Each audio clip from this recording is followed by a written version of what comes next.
Hi, this is Blaze from the QuickBooks team. QuickBooks Payroll automatically calculates your federal, state, and local payroll taxes. Once you've completely set it up, QuickBooks Payroll can also automatically submit tax payments and forms. But if you prefer to pay and file them yourself, you still can.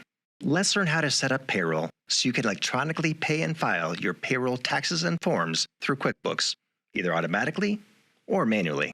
Note that if you use QuickBooks Online Payroll Core, you won't be able to pay and file your local city, county, and school district payroll taxes through QuickBooks. First, you'll need to go to Payroll Overview to check for and complete any important tasks. If you see all green check marks here, you are ready to go.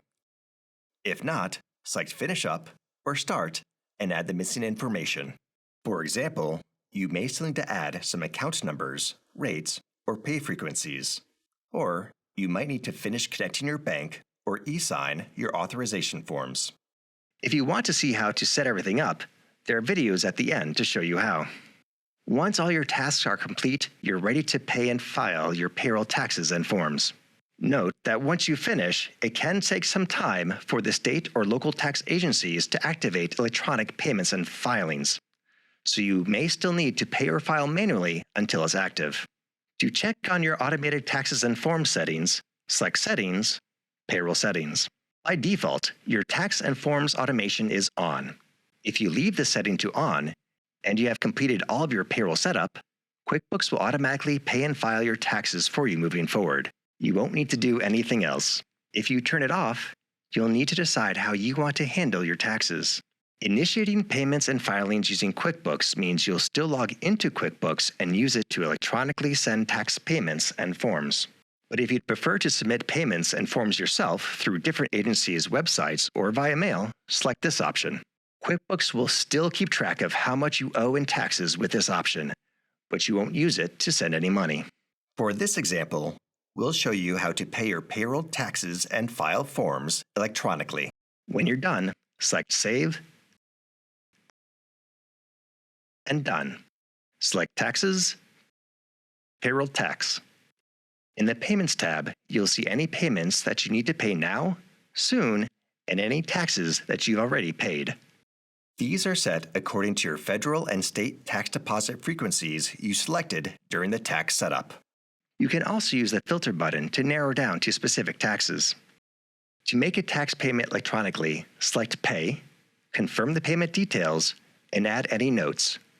Then select ePay. Note that if you turn off Automate Taxes and Forms, then there may be some taxes you cannot ePay. If you spot something you've already paid outside of QuickBooks, select Mark as Paid. Select Payment History to see a record of your previous payments. In addition to paying taxes, you also need to file payroll forms with federal, state, and local governments. Some tax payments and forms are sent at the same time, like state unemployment. Make sure to complete any related tax payments before you file a form, because they often contain payment details. To send a tax form, select Filings. From here, you can preview any of your forms or file them. If you need to narrow down what you see on the screen, select Filter. If a form reads Ready to File, select File to take the next step. If you haven't completed a payment related to the form, you'll receive a warning and a link to bring you back to the Tax Payments window. Select Submit to transmit your tax form. You can see completed tax filings from the same tab, and you can access archived forms from this link at any later date and print them if needed. Now you're ready to set up, pay, and file payroll taxes in QuickBooks Online.